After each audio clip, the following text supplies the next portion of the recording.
But as we said, this is the night of the big finish here in Tampa. Presidential candidate Mitt Romney in the final stretch. And just hours from now, he will make his case to millions of Americans. 68 days to go before your voice, your vote. And earlier today, we saw him take the stage to rehearse. He also posed for pictures along with vice presidential candidate Paul Ryan, and that's the staff behind him.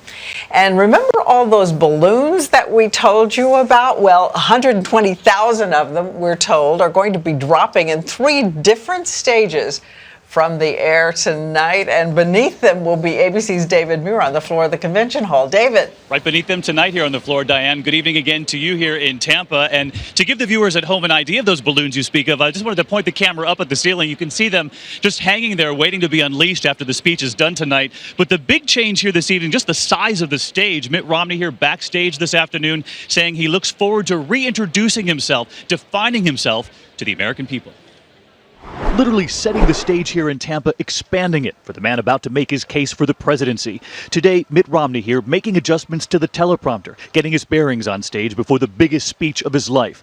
Looking to convince American voters he understands their concerns, while offering a window into himself. He's had help making that case, his wife Ann Romney reaching out to women. I love you, women!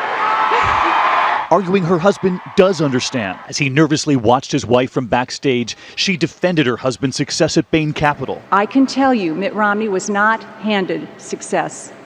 He built it. Then helping to make the case, Paul Ryan, the first VP candidate from the post-baby boom generation, just 42.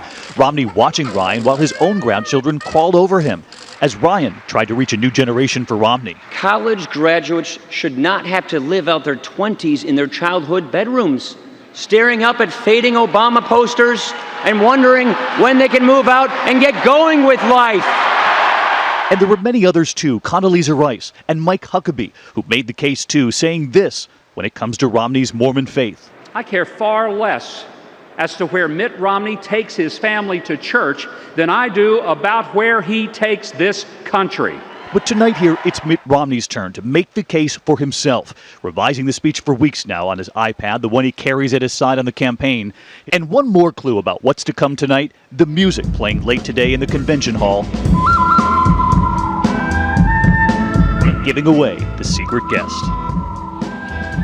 Yes, when you hear the good, the bad, and the ugly, you have a pretty good suspicion that it's going to be Clint Eastwood that shows up here tonight. A GOP source telling ABC that that is the case. The Romney campaign saying we're still not sure. Obviously, they want people to tune in to find out, Diane.